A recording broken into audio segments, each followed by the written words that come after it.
ये है बुधवार की व्रत कथा। समतापुर नगर में मधुसूदन नाम का एक व्यक्ति रहता था।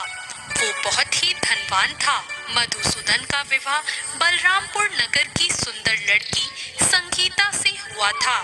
एक बार मधुसूदन अपनी पत्नी संगीता को लेने बुधवार के दिन बलरामपुर गया। मधुसूदन ने अपनी पत्नी के माता पिता से कहा कि बेटी को विदा कर दो। माता पिता ने कहा, बेटा आज बुधवार है, बुधवार को किसी भी कार्य के लिए यात्रा नहीं करते। लेकिन मधुसूदन नहीं माना।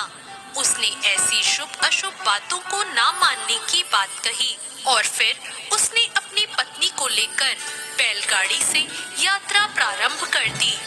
2 कोस की यात्रा करने के बाद उसकी गाड़ी का एक पहिया टूट गया और वहां से दोनों ने पैदल ही यात्रा को शुरू किया। रास्ते में संगीता को प्यास लगी। मधुसूदन उसे एक पेड़ के नीचे बैठाकर जल लेने चला गया। थोड़ी देर बाद जब मधुसूदन कहीं से जल लेकर वापस आया तो वो बहुत हैरान हो गया, क्योंकि उसकी पत्नी के पास उसकी ही शक्ल सूरत का एक दूसरा व्यक्ति बैठा था। संगीता भी मधुसूदन को देखकर हैरान रह गई और वह दोनों में कोई अंतर नहीं कर पाई।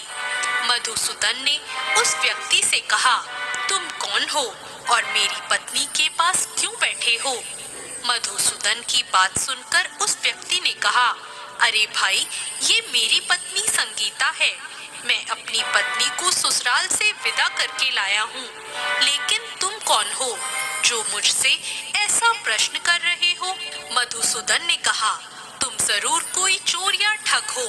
ये मेरी पत्नी संगीता है। मैं इसे पेड़ के नीचे बैठाकर पानी लेने गया था। इस पर उस व्यक्ति ने कहा, अरे भाई, तुम झूठ क्यों बोल रहे हो? संगीता को प्यास लगने पर जल लेने तो मैं गया था।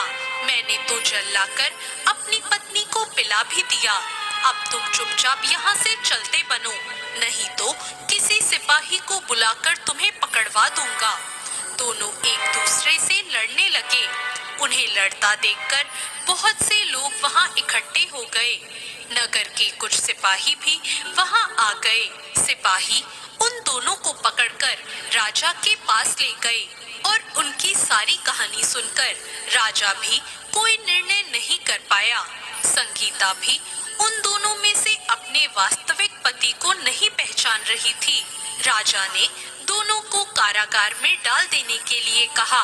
राजा के फैसले पर असली मधुसूदन भयभीत हो उठा।